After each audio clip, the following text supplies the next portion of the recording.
नमस्कार, मी सुनीता पटाईत आपले हॅपी गार्डनिंगमध्ये स्वागत करते. आज मी आपणास जास्वंदाबद्दल सांगणार आहे. जास्वंदाला जर मिलीबग झाला असला तर काय करायचे ते मी पुढे सांगणार आहे. व्हिडिओ पूर्ण पहा, कुठेही स्किप करू नका आणि तुम्ही माझ्या चॅनलवर नवीन असाल तर सबस्क्राईब करा.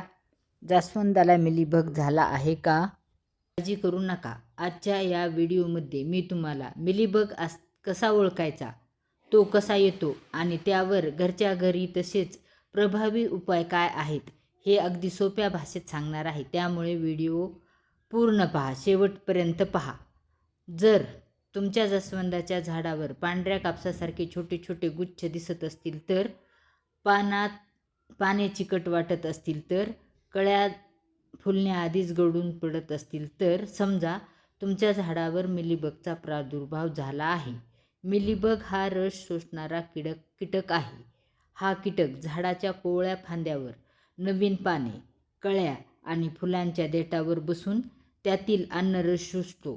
त्यामुळे झाडाची वाढ खुंटते, पाने पिवळी पडतात, फुलांचे प्रमाण कमी होते आणि झाड अशक्त दिसू लागते. मिलीबगमुळे झाडावर गोड चिकट द्रव तयार होतो. यामुळे काळ्या बुरशी वाढू शकते आणि प्रकाश संश्लेषणावर परिणाम होतो. अनेक वेळा मुंग्या या किडीभोवती दिसतात कारण त्या या गोड द्रवावर जगतात आणि मिलीबगचे संरक्षण करतात. अनेक जण म्हणतात, माझ्या जास्वंदाला भरपूर पाने आहेत पण फुले येत नाहीत, कळ्या गळून पडतात, झाडाची वाढ थांबली आहे किंवा पांढऱ्या कापसासारखे काहीतरी झाडावर दिसत आहे. यामागचे सर्वात मोठे कारण म्हणजे मिलीबगचा प्रादुर्भाव असू शकतो. मिलीबग म्हणजे काय हे मी पुढे सांगणार आहे. मिलीबग हा अतिशय लहान, मऊ शरीराचा आणि पांढऱ्या मेणासारखा थराने झाकलेला रस शोषून घेणारा कीटक आहे. हा प्रामुख्याने कोवळ्या फांद्यावर, नवीन पानावर, कळ्यावर, फुलांचे देठ आणि कधीकधी मुळावरही आढळतो. त्यांच्या शरीरावर पांढऱ्या मेणासारखे तो अगदी कापसाच्या छोट्या गोळ्यासारखा दिसतो. त्यामुळे अनेकांना सुरुवातीला वाटते की ती बुरशी आहे, पण प्रत्यक्षात तो कीटक आहे. मिलीबग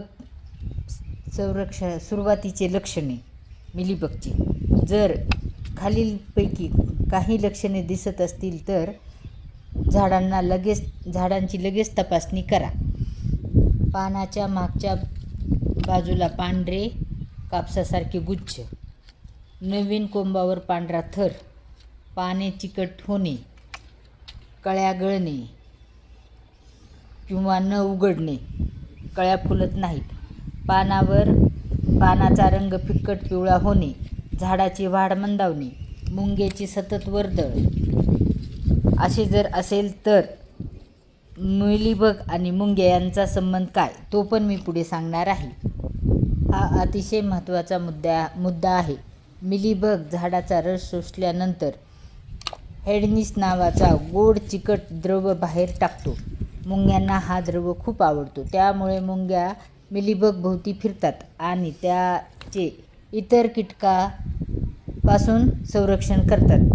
म्हणून जर झाडावर मुंग्या जास्त असतील तर मिलीबगची तपासणी नक्की करा. मिलीबगमुळे काय नुकसान होते ते मी पुढे सांगणार आहे. झाडाची वाढ खुंटते, नवीन कोंब वाकडे आणि कमकुवत येतात, फुलांची संख्या कमी होते, कळ्या गळतात, पाने पिवळे पडतात, चिकट द्रवावर काळी बुरशी वाढते, त्यामुळे प्रकाश संश्लेषण कमी होते, दीर्घकाळ प्रादुर्भाव राहिल्यास संपूर्ण झाड अशक्त होते. मिलीबग जास्त का येतो? झाड दाट असले, हवेशीर वातावरणाचा अभाव असला, जास्त नत्रयुक्त खताचा वापर झाला, झाडाभोवती अस्वच्छता असली आणि मुंग्या जास्त असल्या, उष्ण आणि कोरडे हवामान जर मिळाले तर जास्त मिलीबग येतो. मिलीबग हा गंभीर दिसणारा पण योग्य वेळी नियंत्रण आणता येणारा कीटक आहे. नियमित संरक्षण, स्वच्छता आणि योग्य फवारणी यामुळे तुमचं जास्वंद पुन्हा निरोगी होऊ शकते आणि भरपूर फुले देऊ शकते. आत्ता या किडीवर नियंत्रण कसे करायचे ते पाहू. सर्वप्रथम मिलीबग, ज्या फांद्यावर जास्त प्रमाणात मिलीबग दिसतो त्या फांद्या छाटून टाका. त्यानंतर झाडावर पाण्याचा जोरदार फवारा मारून अनेक कीटक कमी करता येते. त्यानंतर झाडावर पाण्याचा जोरदार फवारा मारून अनेक कीटक कमी करता येतात. नंतर लीम तेल 5 मिलीलिटर म्हणजे 1 लिटरला 5 ml असे लीम तेल घेऊन त्याची फवारणी आपण करू शकता आणि त्यात साबण मिसळून त्याची फवारणी आपण करू शकतो. ती फवारणी सकाळी किंवा संध्याकाळी करणे फार गरजेचे आहे. गरज पडल्यास जर मिलीबग कमी नाही झाला तर 7 ते 10 दिवसांनी पुन्हा ही फवारणी आपण करू शकतो. जर प्रादुर्भाव खूपच जास्त असेल तर कृषी तज्ज्ञाच्या सहाय्याने योग्य कीटकनाशक वापरावे. याबाबत झाडाभोवती स्वच्छता ठेवा, झाडाला वेळोवेळी छाटणी करा, संतुलित खताचा वापर करा आणि मुंग्याचे नियंत्रण ठेवा. त्यामुळे मिलीबगचा प्रादुर्भाव पुन्हा होण्याची शक्यता कमी होते. योग्य वेळी उपाय केल्यास जास्वंदाचे झाड पुन्हा निरोगी होऊन भरपूर आणि सुंदर फुले देऊ शकते. मिलीबग हा गंभीर दिसणारा पण योग्य वेळी नियंत्रण आणता येणारा कीटक आहे. नियमित निरीक्षण, स्वच्छता आणि योग्य फवारणी यामुळे तुमचं जास्वंद पुन्हा निरोगी होईल आणि भरपूर फुले देईल. जर हा व्हिडिओ तुम्हाला उपयुक्त वाटला असेल तर व्हिडिओला लाईक करा, मित्रासोबत शेअर करा आणि हॅपी गार्डनिंग चॅनलला नक्की सबस्क्राईब करा. धन्यवाद. पुन्हा भेटू एका नवीन आणि उपयुक्त बागकामाच्या व्हिडिओमध्ये. धन्यवाद.